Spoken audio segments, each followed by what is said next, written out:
There is a moment barely perceptible when a glance, a word, or a choice shifts the quiet balance of power between two minds.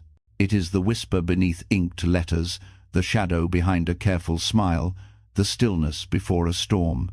Here, in that silence, the ancient game begins. Not a game played with cards or dice, but one inked deep into the fabric of human thought. A mind game where every move rewrites the shape of reality. The game is not new.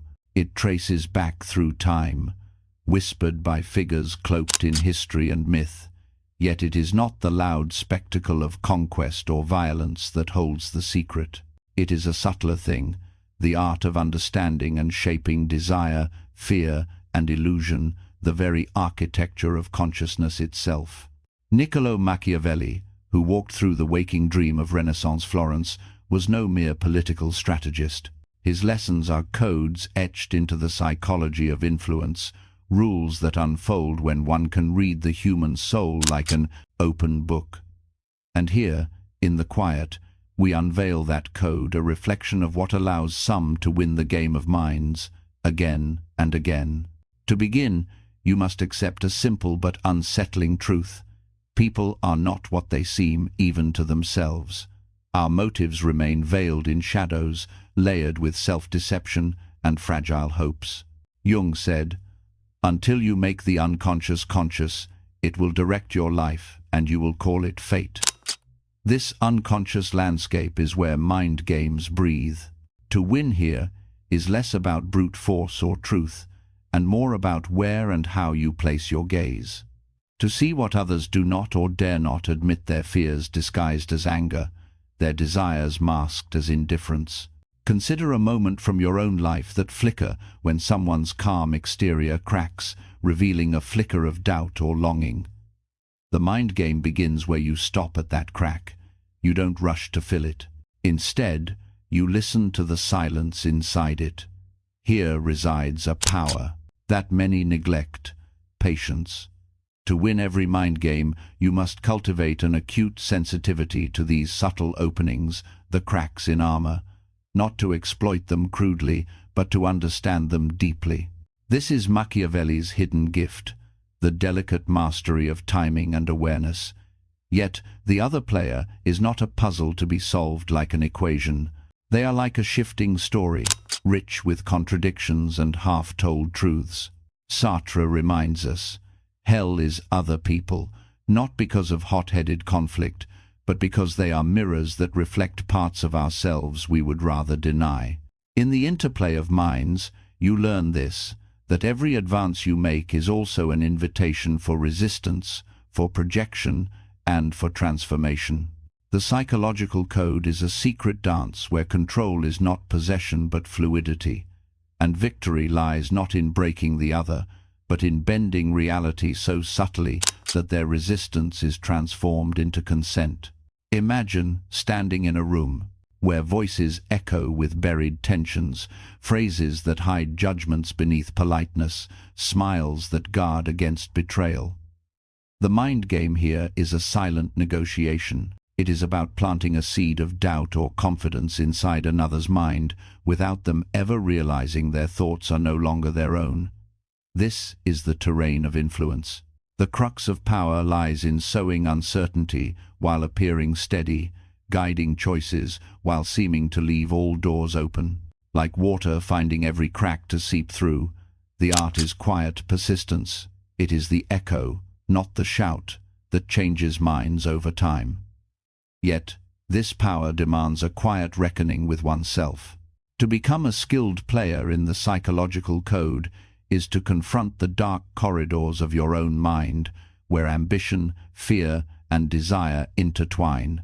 The mask you wear when you try to win another mind often reflects the masks your own self wears in the mirror.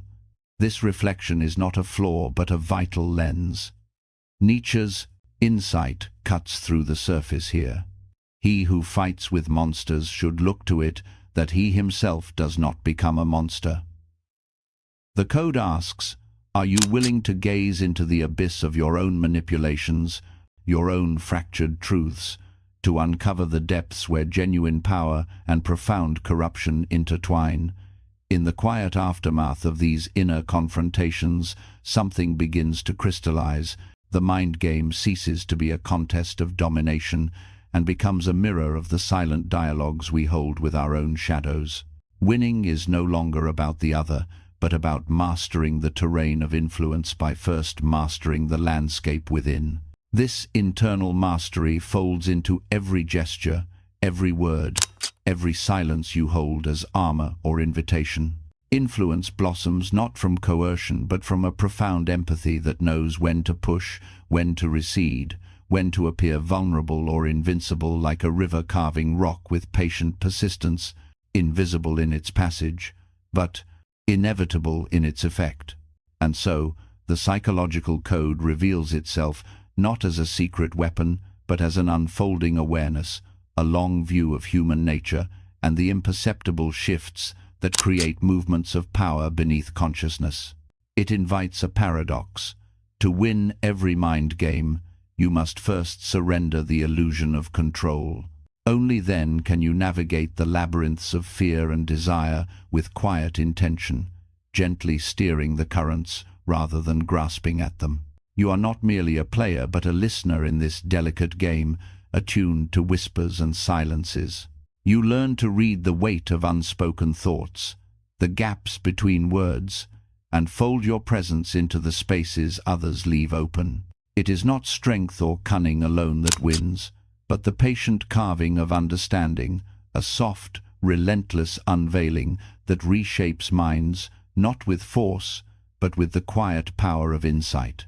In this, Machiavelli's code is not a cold manual for domination, but a deep meditation on the human psyche, a map revealing where ego dissolves into connection, where fear folds into trust, and where minds meet not in conflict, but in a slow, unfolding dance of subtle power. It asks us, in the game of minds, who truly holds the key? The loudest voice, or the quiet watcher who sees the whole board, thinks in shadows, and touches the invisible strings that shape what we believe, feel, and choose? Perhaps then, winning every mind game is less about winning at all. Perhaps it is about becoming the mind that holds the game with an open hand, a mind that knows when to speak and when to be silent, when to hold firm and when to yield, when to guide and when to listen. It is a stillness that carries a storm's intensity, an invisible thread that weaves human souls together in an eternal, fragile equilibrium. And in that balance, if we listen carefully, we hear not just strategy or power, but the quiet truth beneath it all, that to truly win the mind, you must first learn to win the self.